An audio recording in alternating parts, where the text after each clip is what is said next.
Some of it goes back to Gregory Bateson talking about a dormitive principle. A dormitive principle is self-verifying, and it comes out of opium being referred to as having opiate-like properties. So you're talking in a circle. Many people create definitions, or society creates definitions for them about their struggles that they then say are based upon brain chemistry or brain pathways or genetics or some other ways of explaining that really stop the conversation. Why are you depressed? Because I have a depressive personality. There's very little movement in that. So when people arrive at understandings, I don't challenge their understandings. I want to find out what their experience of their understanding is. And Jonathan Prosser is a psychiatrist from the UK that several years ago wrote a little piece on ADHD.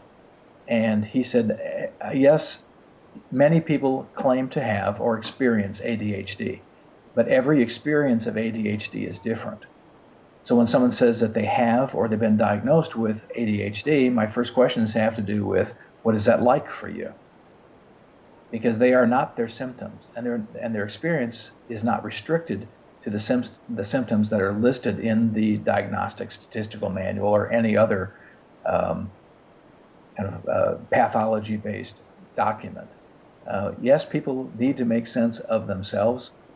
My job is to create some space so that they can maybe, with me, co-create a difference that allows them to change. And here's an example. I wrote an article a while back about depression. And many people come in believing they have a genetic predisposition or a chemical imbalance, neither of which shows a strong understanding of research or leaves room for much change.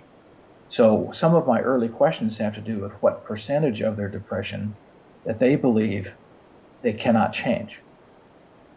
And some of them will say 70% or 60 or 80, but I've never had a client say 100% of my depression cannot be changed.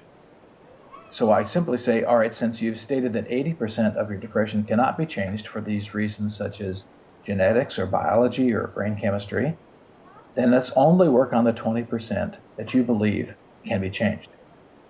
And that way we're not working against their own understanding, but cooperating with the possibility of change in an area that they have stated, yeah, I think I can have an influence in this area.